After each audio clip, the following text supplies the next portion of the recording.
Finnegan stood at the threshold of the twin operating theaters, sterile light pouring down on him like judicious judgment, the weight of life and death settled solidly on his shoulders.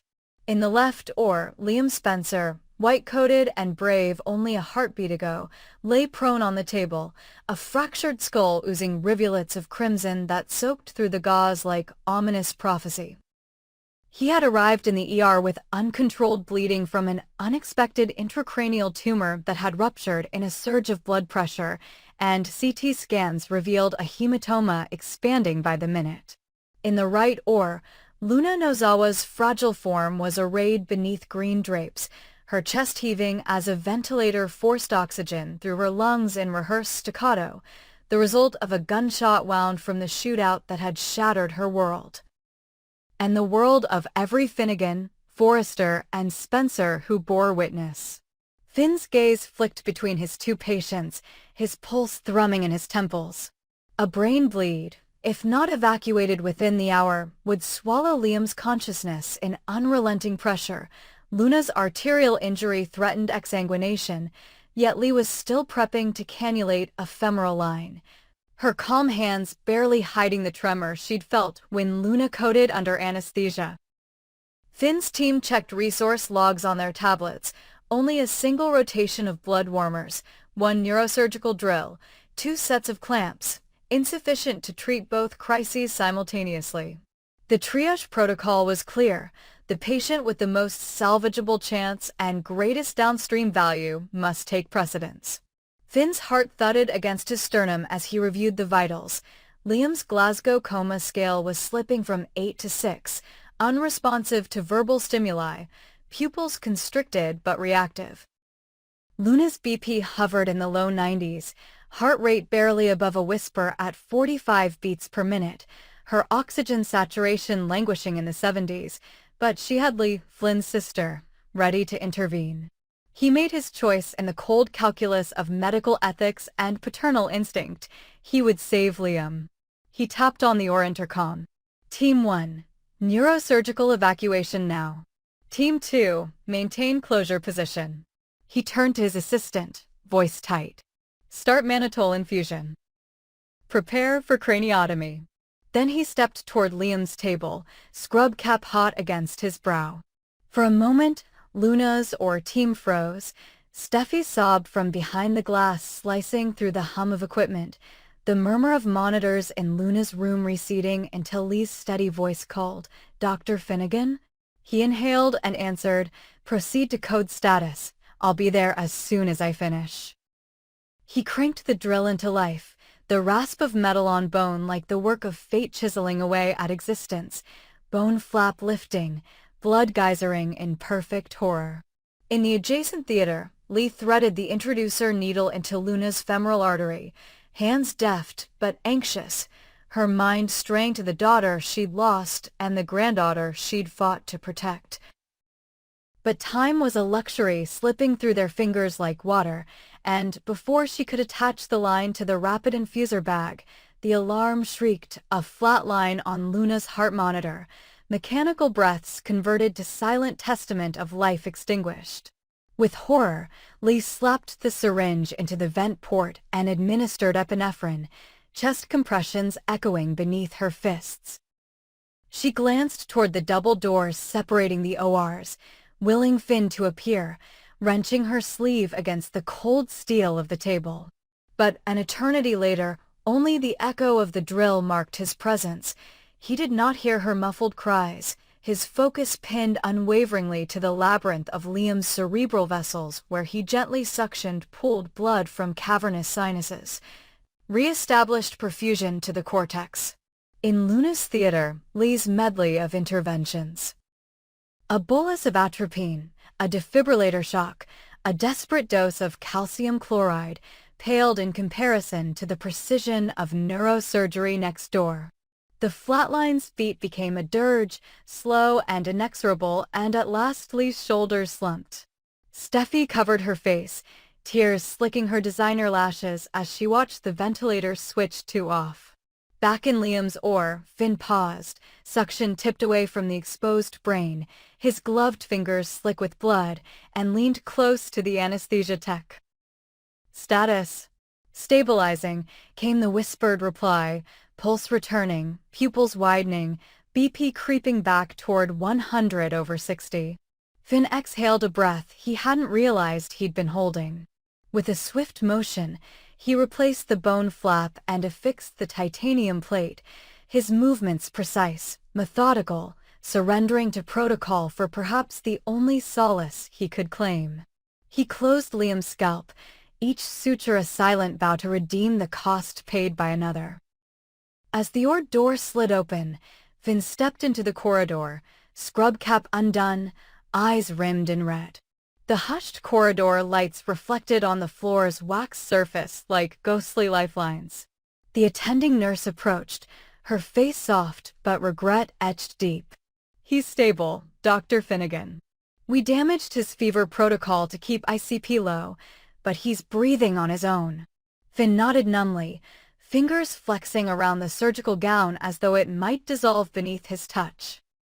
He walked past the nurse, past the sliding doors to Luna's oar, where the silent form of Lee cradled the lifeless body on the table, the bright overhead light a cruel spotlight on tragedy.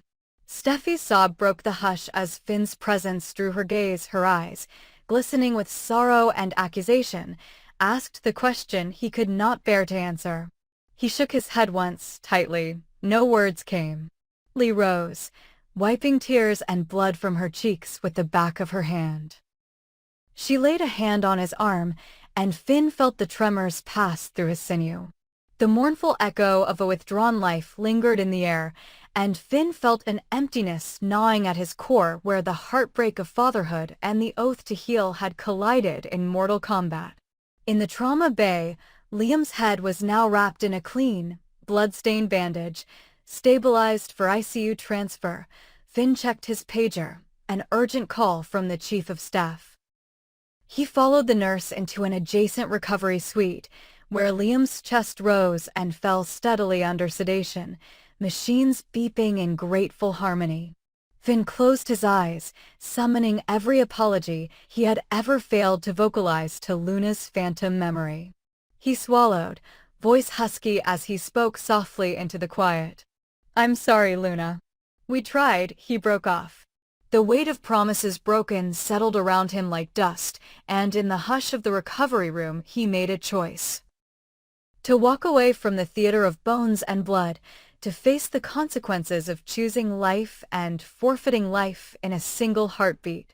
Outside the hors d'oeuvres, a small cluster of loved ones waited, Steffi's posture rigid, Carter's jaw clenched, Hope's hand resting on Carter's shoulder. Finn stepped into their orbit, shoulders slumped beneath the burden of his uniform. Steffi was first to speak, voice trembling. Why didn't you?" Finn raised a trembling hand. "I did what I was trained to do. We couldn't save both." Steffi's tears fell, crashing against the polished tile. "But Luna, there wasn't enough," Finn whispered, eyes glazed. "Not enough equipment, not enough blood, not enough time." Hope's gaze sharpened. "What happens now?" Finn looked down at his hands. "Now we grieve her, and we pray he wakes up." The murmur of sobs rose around him as Steffi reached for his hand, squeezing it tight. He closed his eyes against the tide of guilt, a surgeon haunted by the ultimate triage, choosing one life over another and paying the price in a heart forever torn between duty and love. In the echo of hurried footsteps and distant alarms, Finn Finnegan stepped into the hallway, each breath a confession, each footfall a step toward a future where the ghosts of that fateful night would follow him into every procedure, every dawn, every prayer for forgiveness that lay ahead. After Luna's death, Finn Finnegan found himself awake long after the world had settled into darkness, the hospital corridors empty, but for the echo of his own footsteps and the steady hum of ventilators, his white coat hanging heavier on his shoulders than any burden he had ever carried. The monitors in the ICU became a cruel reminder of the life he had failed to save, each rhythmic beat a taunt that he, the man entrusted to hold life in his hands, had watched a fragile heartbeat fade into silence. In the stillness of each night shift, he replayed the final moments on Luna's operating table, the split-second decision to allocate his remaining blood supply and his skillful mind torn between two lives, Liam's and Luna's, and ultimately condemning one to oblivion.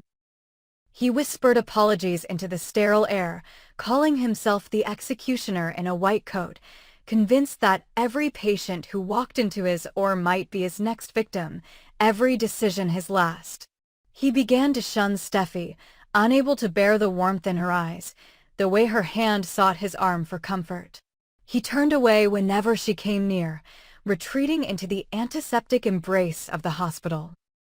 He stayed behind after everyone left, volunteering for consecutive night shifts, thriving on the rigors of trauma calls and the unceasing demands of emergency surgery. The clink of surgical instruments became his lullaby, blood-soaked scrubs his armor against the relentless guilt that threatened to drown him.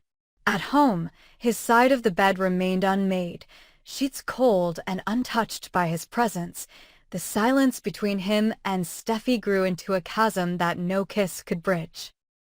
Her whispered entreaties in the dark, "Talk to me, Finn," were met with silence or a hollow, "I'm fine," that he immediately regretted.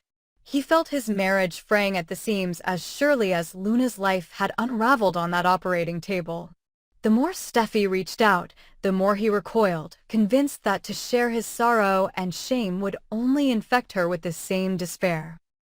It was in this void of intimacy and trust that Finn remembered Paris Buckingham, a former colleague from his fellowship days, who had once listened without judgment to his dreams of becoming a healer, who had offered him hope when his confidence wavered under the glare of medical board examinations. He dug out an old number from a forgotten notebook, fingers trembling as he composed a text, "I need to talk. Can you help?" The response was immediate, of course. "Come to my place." As soon as the message left his outbox, he felt both relief and terror, relief at the possibility of unburdening his soul, terror at the thought of betraying Steffi's trust. Nevertheless, when the first light of dawn began to gray the horizon, he slipped into his car and drove to the quiet cul-de-sac where Paris lived, the early morning sky a mirror of his exhaustion and dread. Paris opened the door in jeans and a soft sweater, concern softening her features as she invited him inside. For hours, he poured out his confession, the wrong turn in the oar, the agonizing choice, the blood on his hands. She sat with him on her living room couch, offering water, a hand on his back, words of assurance that he was still the compassionate surgeon she had admired, that mistakes did not define a lifetime. He felt a fragile thread of solace in her presence, a way back from the abyss, and in that moment, beneath the gentle lamplight, the truth of his vulnerability drew him closer to Paris in a way he had not anticipated. Nothing physical happened, only a brush of her hand against his, a shared look heavy with empathy, but that silent communion ignited rumors faster than wildfire through dry grass. Within days, whispers began circulating the marble-floored corridors of Forrester Creations. Finn Finnegan had been spotted slipping into Paris's guest house at dawn. His usually stoic countenance seemed animated in hushed conversations with the heiress. Late-night coffee runs to the local cafe had increased. Interns glimpsed his car in Paris's driveway. Senior designers noticed him offering her subtle bows at charity galas. The rumors took on a life of their own. Was Finn seeking solace in the arms of another, trading the warmth of his wife for Paris's sympathetic glow? Steffi, already wounded by his distance, felt the ground shift beneath her feet. She saw a missed call from Paris on Finn's phone, an unfamiliar number saved under a female name, and the dread that had haunted her since Luna's death crystallized into fear that Finn was slipping away. Hope Logan, in coffee talks with Steffi, hesitated before voicing the gossip she'd heard. First from Ridge, who had seen Finn and Paris exit a late-night dinner in Beverly Hills, then from Taylor, who mentioned that Paris had confided about consoling Finn after a surgical mishap. Carter Walton shook his head at the copier machine, lamenting the audacity of a married man to find comfort in another woman's home. By the time Ridge confronted Finn in the Forrester boardroom, the rumor mill had reached a fever pitch. "This is about Steffi," Finn, Ridge said, voice low but firm. "She's worried, and so am I. You're a good man, but good men make terrible mistakes when they aren't honest about their pain." Finn's reply was weary and distant. "I can't face her right now." The admission cut Ridge deep, for he had once mentored Finn, believed in his integrity and devotion. Now his protégé stood accused not only of professional betrayal, but of personal infidelity. Steffi, consumed by anxiety and longing, arrived at the hospital late one night, determined to find Finn in the OR, to demand the truth from him before the rumors destroyed them. She navigated the empty hallways, past the trauma doors where emergency calls still flashed urgent red, and found him in the storeroom, thumbing through boxes of surgical gauze. His face was ashen, eyes hollow. "Steffi," he whispered, voice cracking, "I'm so sorry." "Is it true?" she pleaded, stepping closer. "Are you seeing Paris?" His breath caught. "I went to her because I had nowhere else to go. I needed someone who would let me fall apart without looking away." "So you chose her over me?" Her words cut through him like a scalpel. He shook his head. "No. I chose silence over sharing my pain with you, and that was the mistake. I never meant to hurt you." The rawness of his confession made Steffi's eyes burn with tears. Tears of relief that he hadn't betrayed her physically, but tears of despair that he had shut her out when she needed him most. In that moment, the hospital's fluorescent lights faded, and the two of them stood on the brink of a choice: let the rumors and his guilt pulverize their marriage, or confront the darkness together. But outside, the gossip had already reached a crescendo. Journalists parked their vans in the Forrester parking lot, social media sleuths staked out Paris's home, and every fashion columnist had a juicy angle: the handsome surgeon torn between his grieving wife and the glamorous socialite, the tragic hero seeking refuge in forbidden devotion. Steffi and Finn retreated to the sanctuary of their home, barricading themselves against intrusion, determined to salvage their bond through brutal honesty and shared grief counseling. Finn agreed to counseling sessions with Steffi at the hospital's chaplaincy, to bar any outside visitations until they had rebuilt trust. Paris, understanding the storm she had inadvertently helped unleash, withdrew from public functions and released a statement pledging her loyalty to friendship and respect for Finn's marriage. The rumors did not vanish overnight, but with each demonstration of unity.